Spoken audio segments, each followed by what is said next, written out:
Falar hoje sobre a prevenção das doenças oculares na infância. Isso é muito importante porque essa é uma faixa etária em que talvez os sinais não sejam percebidos ou que a gente demore um pouquinho. Mas será que dava para ter percebido antes? A gente vai falar sobre isso no programa de hoje e muitas outras questões que você pode compartilhar também com a nossa convidada que já está conosco, doutora Marcela Barreira, oftalmologista. Doutora, boa tarde. Boa tarde. Seja bem-vinda ao Viver Melhor. Obrigada, Camila. Doutora Marcela tem título de oftalmologia pelo Conselho Brasileiro de Oftalmologia, fellowship em oftalmopediatria e estrabismo da Unifesp, Universidade Federal de São Paulo, orientadora e vice-chefe do Departamento de Estrabismo da Universidade Federal de São Paulo, fellowship em neurooftalmologia pela USP, Universidade de São Paulo, cofundadora da clínica Neurokinder, e está conversando com a gente hoje sobre um assunto importante, que a gente está falando, doutora, de um sentido, dos 5 sentidos, né, que a gente fala, mas que é muito importante para o desenvolvimento da criança. Ela precisa muito desse contato com o mundo para se desenvolver. E é por isso que é preciso dar atenção para esse tema da oftalmologia logo no início da vida, não é, doutora? Logo no início da vida. A gente, como oftalmopediatra, gostaria de examinar as crianças todas dentro do primeiro ano de vida. Dos 6 meses ao primeiro ano é o momento ideal que o oftalmopediatra considera para fazer a primeira avaliação da criança já. Quais são as doenças oftalmológicas mais comuns na criança? As doenças mais comuns são os erros refrativos, grau. Depois disso, a gente vai ter também alguns quadros alérgicos, como as conjuntivites alérgicas, que também são quadros bem prevalentes.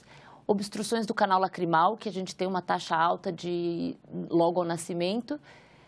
E depois disso, estrabismo e outras doenças daí mais raras, né? Que entrariam os quadros congênitos, as doenças infecciosas, que são um pouquinho mais raros. No adulto ou no jovem, já quando tem o problema oftalmológico, geralmente a pessoa tem alguma reclamação. Ela sente alguma coisa, percebe uma diferença. A criança não vai contar que está percebendo alguma coisa diferente, até porque ela está formando ainda a visão. Isso é uma das dificuldades para conseguir fazer o diagnóstico de um problema ocular na infância? Com certeza. Na verdade, a criança, se ela nasce com algum problema, ela não tem noção que aquilo lá é um problema, porque ela não teve a percepção do normal para agora ter a percepção do que está problemático. Então, isso realmente pode atrasar o diagnóstico, porque a criança se adapta a condições adversas muito mais fácil que o adulto. Então, às vezes, os problemas são mais silenciosos. A criança nasce, talvez até com um defeito, não é melhor lá, uma alteração congênita, e ela não sabe que aquilo não é daquele jeito. Exatamente. E ela aprende a enxergar daquela forma. Os quadros unilaterais, né, as doenças que vêm num olho só, são ainda mais difíceis de perceber, porque daí você tem o outro olho compensando e a criança desenvolvendo aparentemente normal. E aí a gente fica se perguntando, como é que a gente vai fazer para identificar tudo isso então? É a pergunta de uma telespectadora que também está colaborando com o programa de hoje, a Silvia. Vamos ver o que ela quer saber. Eu gostaria de saber quais os sinais os pais podem observar para descobrir alguma doença no olho da criança. Os pais conseguem observar alguma coisa, doutora? Conseguem. Um sinal que é visível aos pais é o estrabismo, que é um desvio dos olhos. Isso pode ser um sinal de grau alto, pode ser um sinal de problemas mais graves, como retinoblastoma, que é um tumor no olho da criança, pode ser um sinal de baixa visão por algum outro motivo. E, além de tudo, assim, a criança com atraso de desenvolvimento, dificuldade no andar, dificuldade para começar, ou tropeça muito, lacrimejamento abundante, são alguns sinais que os pais podem perceber de que algo não está certo.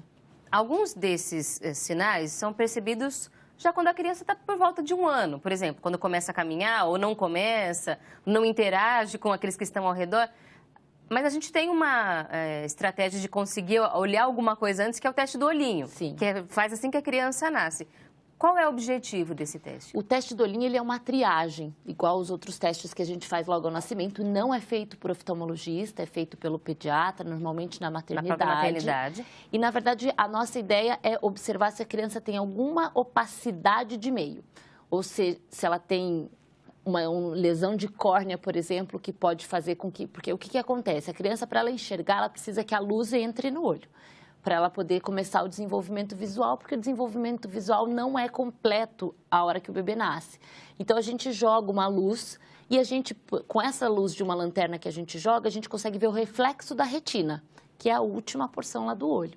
Então, se eu tenho um reflexo preservado, quer dizer que todos os meios até a retina estão transparentes. Então, eu posso garantir que a criança não tem nenhuma opacidade. Então, não tem catarata congênita, não tem lesão de córnea e não tem lesões de retina. Quais são as doenças que esse exame pode identificar? A catarata congênita, ele consegue identificar, o glaucoma congênito, porque ele opacifica a córnea, o retinoblastoma, que é o tumor ocular mais comum na infância, e qualquer quadro de infecção ocular, porque ele vai fazer uma turvação do fundo do olho. São doenças que a criança já nasce com elas.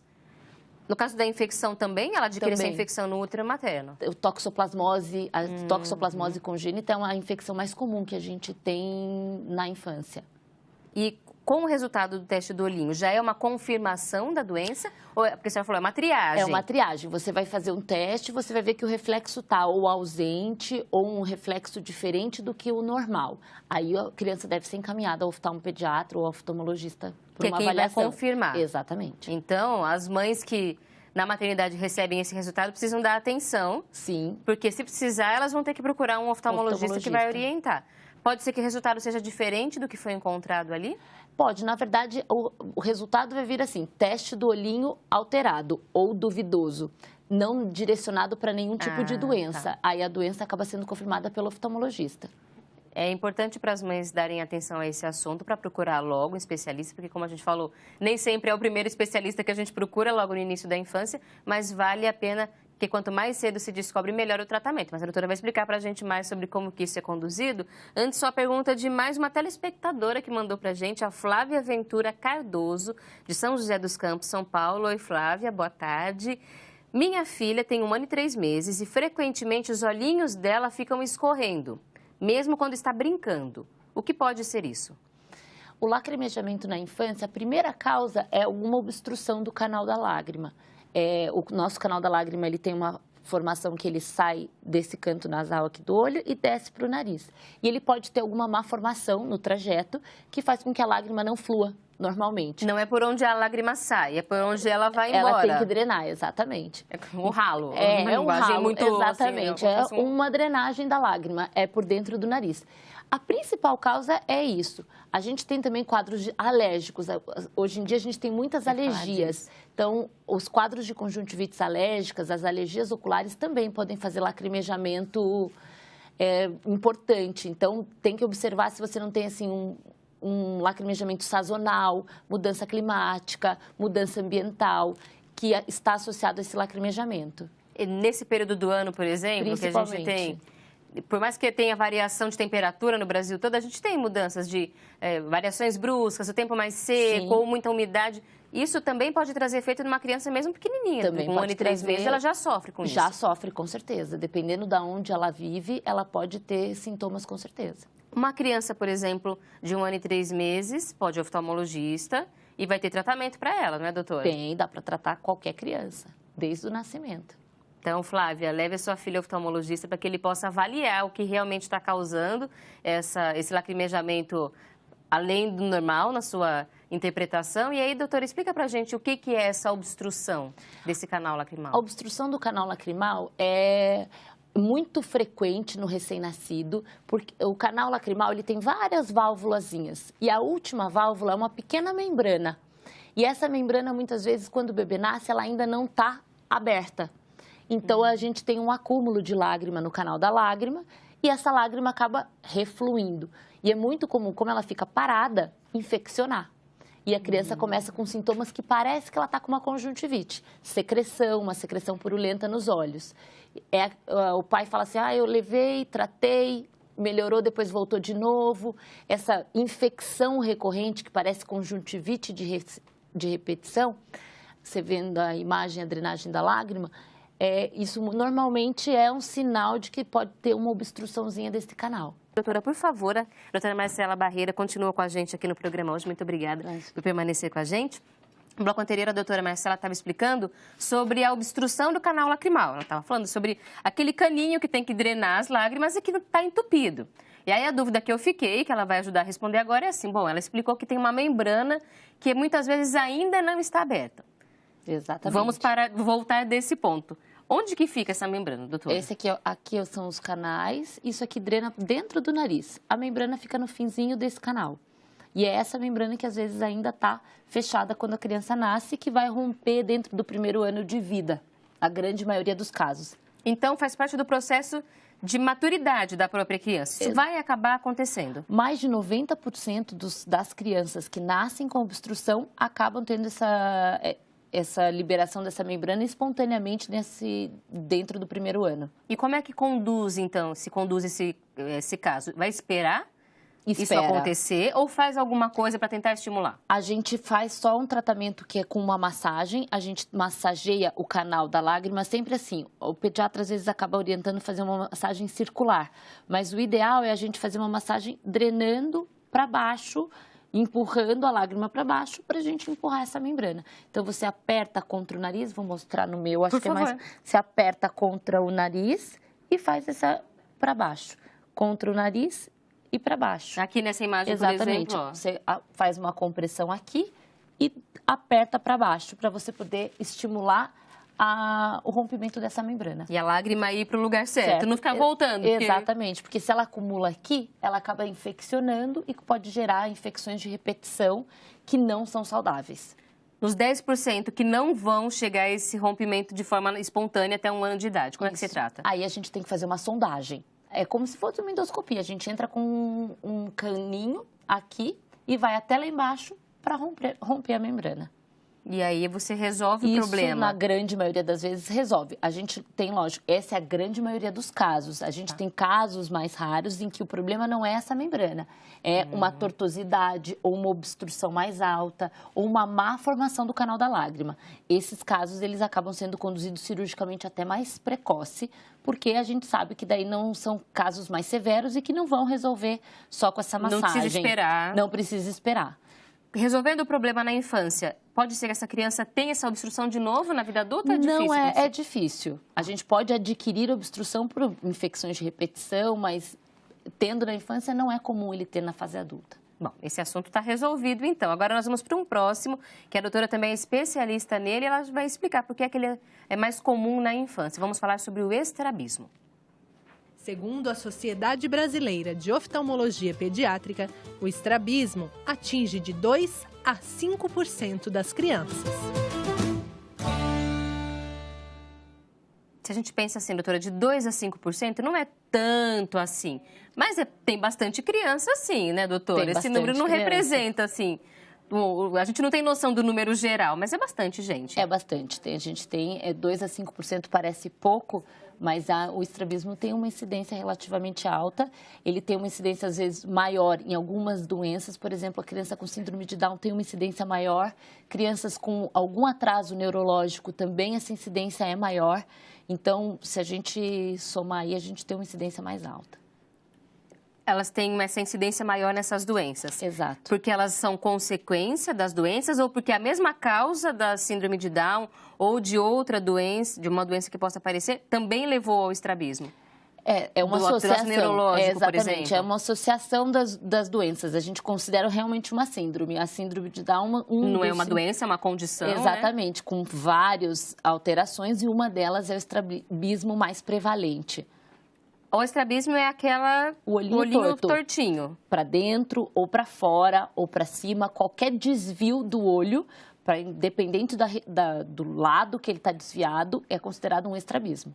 No comecinho da vida, as crianças não conseguem focar muito. Nos primeiros meses, 2 primeiros meses talvez, do primeiro mês, não conseguem focar muito. Até que momento que é normal isso acontecer e quando os pais têm que desconfiar? A gente tem uma imaturidade visual natural do bebê, do recém-nascido, que é normal. A gente considera normal até 2, 3 meses. Depois do 3º mês, a gente já orienta os pais a procurarem um especialista. E aí tem que começar a buscar essas informações, porque é uma doença que pode trazer que tipo de comprometimento para o desenvolvimento da visão da criança? O principal problema do estrabismo é que ele pode gerar uma ambliopia, que é aquele famoso olho preguiçoso. Então, o olho que está torto, ele não está desenvolvendo a visão de forma correta. Então, a visão daquele olho começa a baixar.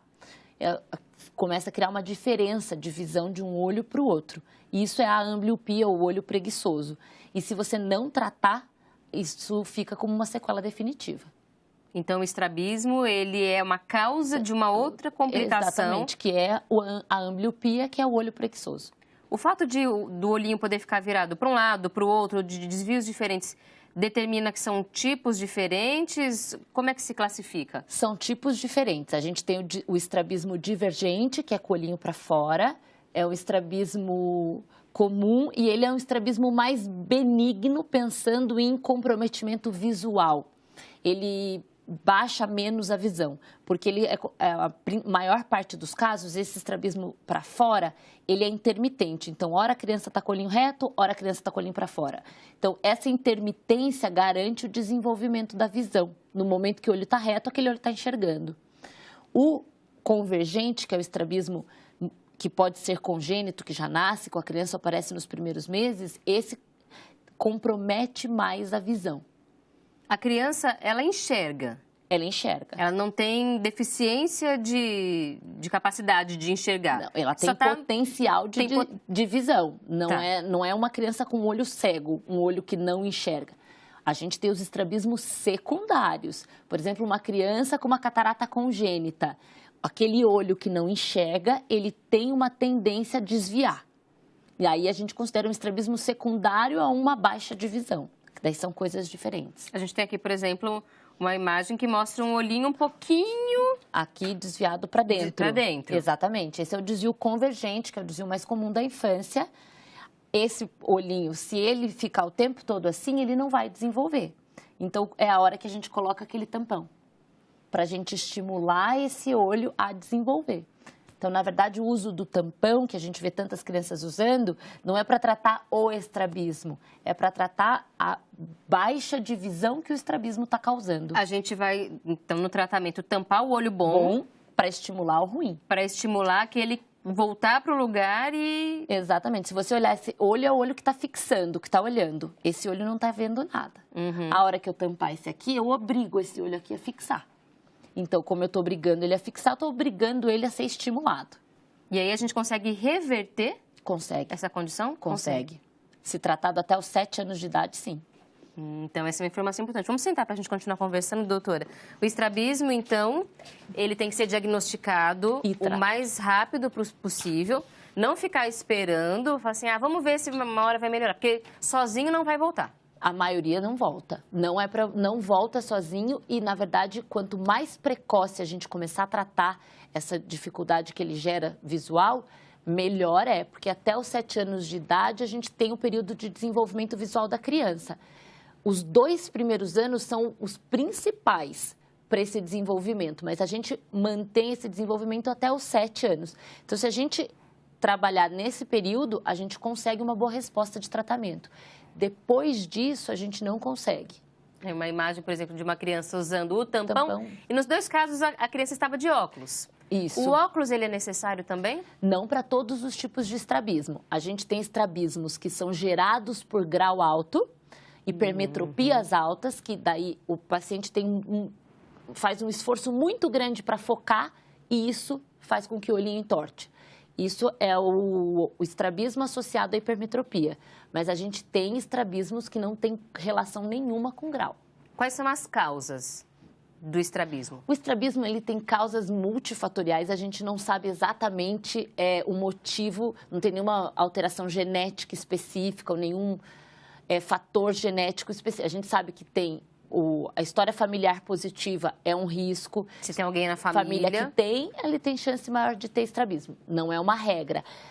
Graus altos, como hipermetropia, tem uma chance maior de você ter estrabismo, mas de causa multifatorial. A gente não tem nada específico que leva ao estrabismo. Mas no diagnóstico da doença, dá para tentar saber a causa ou não faz diferença? Não faz diferença. No estrabismo da infância, a não ser que a gente tenha aquele estrabismo secundário que eu falei, que tem algo causando o estrabismo. O retinoblastoma é um deles. Por isso que o primeiro exame da criança com estrabismo tem que ser um exame completo, com fundo de olho, grau, tudo para a gente ver se não tem nenhuma causa secundária. Quando é que o estrabismo vira ambliopia? Quando a criança começa a preferir enxergar sempre com o olho em detrimento ao olho, em relação ao outro olho. Então, ela está sempre fixando com um e o outro está sempre torto. O que acontece? Para a gente enxergar com os dois olhos simultaneamente, a gente tem que estar com os olhos alinhados. Toda vez que eu desalinhar o olho, ou a gente vai ver duplo, 2 imagens, ou a gente vai apagar a imagem do olho que está desviado. O adulto não tem a capacidade de apagar aquela imagem, então ele vê duplo, 2 imagens. A criança, como ela está em desenvolvimento, o cérebro apaga a imagem do olho que está desviado e aquele olho passa a não estar enxergando mais. Ele fica... Ele está suprimido. Isolado. E essa supressão que a gente chama contínua faz com que aquele olho não desenvolva a visão. E isso gera ambliopia. E essa criança, esse não estímulo à visão é permanente. Se você não tratar, sim. Daí, se você tampar o olho que ela está fixando e obrigar ela a fixar com o olhinho que está tortinho, ela vai desenvolver, porque ela vai ser obrigada a enxergar com aquele. E aí você consegue desenvolver a visão. A partir do momento que a visão desenvolveu, ela não perde mais. Qual é o limite para a gente conseguir iniciar um tratamento de um estrabismo ou de uma ambliopia de idade? Tem limite? Limite mínimo, não. A gente pode começar de bebê. Máximo? A gente tem esse limite de 7, 8 anos, que é o tempo de desenvolvimento visual. Lógico que pessoas virgens, às vezes, de tratamento, se tenta, até crianças 10, 12 anos, às vezes a gente tenta porque ela nunca tratou. Mas a gente sabe que a resposta é muito pior. Quando isso não funciona? Ou sempre funciona? O fato do tampão... Se bem feito, ele funciona na grande maioria dos casos. Se não funciona, assim, normalmente não é que ele não funciona, a resposta é parcial, ou seja, um olho fica com uma visão 100%, o outro fica com uma visão 80%, 70%. Mas é um tratamento que, o grande problema desse tratamento é que ele é um tratamento que é sofrido para os pais. Quem tem criança que usa tampão sabe disso. A adesão é muito difícil. A adesão é muito difícil. Quando a gente tem uma boa adesão, a gente tem uma resposta excelente. E quanto mais jovem, melhor. Então, o resultado que não atinge o objetivo não é porque o tratamento não é o adequado. É porque ele exige dedicação, disciplina. Exatamente. As crianças não querem pôr, é sempre assim uma guerra dentro de casa. Então, realmente é um tratamento que é complicado. Existe cirurgia para voltar esse olhinho para o lugar? Para voltar o olhinho para o lugar, sim. Para endireitar o olho, a gente consegue operar. A gente não consegue voltar a visão que a criança perdeu. A gente consegue alinhar o olho, que são coisas diferentes. O tampão, a gente trata a visão que o estrabismo está comprometendo. Ou a cirurgia, a gente alinha o olho. Ele fica alinhado. Saúde ocular na infância. Esse é o tema do Viver é Melhor de hoje. E nós estamos conversando sobre as principais doenças que podem acontecer nessa faixa etária. E a gente chegou agora ao ponto de falar de uma, talvez as mais graves, mais sérias, que a doutora vai explicar para a gente, sobre o impacto dela na saúde da criança, que é o retinoblastoma, que é o tipo de câncer de tumor que acomete os olhos, doutora. Isso, é o tumor ocular mais comum da infância. Há outros tipos, então, mas esse é o mais comum na infância. Esse é o mais frequente. Na infância é um tumor que se desenvolve na retina, que é lá atrás do olho, e que, no geral, ele tem um aparecimento dentro do 1º ou 3º ano de vida. É bem no começo mesmo, na primeira infância. Das detecções do teste do olhinho é o retinoblastoma, porque ele vai ter um reflexo alterado, porque ele vai ter uma retina alterada. A criança já nasce com retinoblastoma? Ela pode nascer com retinoblastoma, mas não é a maioria. A maioria aparece dentro do 1º ano de vida. Então, ela pode ter um teste do olhinho normal e desenvolver o retinoblastoma Não depois. quer dizer que o teste não detectou, mas porque realmente naquele momento não tinha. Não tinha, exatamente. Sempre que a gente fala de câncer, de tumor, a gente pensa em histórico familiar, porque alguém na família também teve. Isso se aplica a esses casos? Aplica. 25% dos retinoblastomas, eles têm associação, tem alguém com história familiar. Quando a gente tem uma história familiar positiva, essa criança precisa ser examinada no momento do nascimento, porque a gente já tem uma mutação conhecida presente dentro dessa família. Então, a criança precisa acompanhar. O retinoblastoma, ele tem uma mutação que a gente já conhece, e é uma mutação genética já bem delimitada. Então, tem um teste que mostra essa alteração? Tem um teste que mostra. Então, se você tem um pai que tem o teste positivo, aquela criança tem que ser avaliada imediatamente ao nascimento. Mas não é a maioria. A maioria das crianças com retinoblastoma não tem história familiar. 75% das crianças que têm retinoblastoma não tem nenhum histórico. É uma mutação aleatória que acontece durante a formação. É uma doença mais grave. Muito mais grave, é uma doença mais rara, mas é uma doença grave porque compromete não só a visão, às vezes bilateral dos dois olhos. Pode ser que aconteça nos dois olhos ao mesmo tempo? Pode. E também pelo risco de vida, né? Que câncer que se desenvolve como um câncer em qualquer outra região do corpo. Exatamente. Pode ter metástase. Pode ter metástase local, metástase cerebral, igual qualquer outro câncer. Se classifica de forma diferente o retinoblastoma? Ele tem tipos diferentes, graus diferentes? Ele tem graus diferentes dependendo do nível de acometimento do olho e da retina. Então, a gente classifica, na verdade, essa graduação é que vai definir nosso tratamento. Então, se ele tiver um acometimento muito pequeno da retina e fora da área da visão, a gente está autorizado a fazer tratamento local e quimioterapia. A quimioterapia hoje é o tratamento de escolha para os retinoblastomas, mas a gente tem tratamentos locais com crioterapia, com laser na retina. E nos casos mais avançados, em que a gente tem uma retina mais acometida e que a gente tem outras partes do olho acometida, por exemplo, o gel do olho, a íris, que é o colorido do olho, porque ele nasce na retina, mas ele vem para frente. É por isso que você vê... Ele cresce para frente. E por isso que você vê esse esbranquiçado, que é o crescimento dele para o vítreo, que é o gel do nosso olho. Então, dependendo do acometimento, daí a gente acaba tendo condutas mais agressivas, que é a retirada do olhinho inteiro. O diagnóstico é fundamental. Fundamental e o mais precoce possível.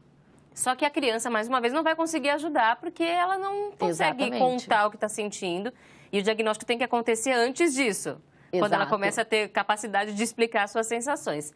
Aí é que a gente tem a questão da imagem, o teste do olhinho, o teste do olhinho, que ele ajuda. E observar essa alteração do reflexo. Você começa a notar que tem uma assimetria. O olho direito aqui está mais esbranquiçado e o olho esquerdo você não tem nada. E isso é o que acontece nas fotos, que Exatamente. Eles sempre orientam a gente para olhar.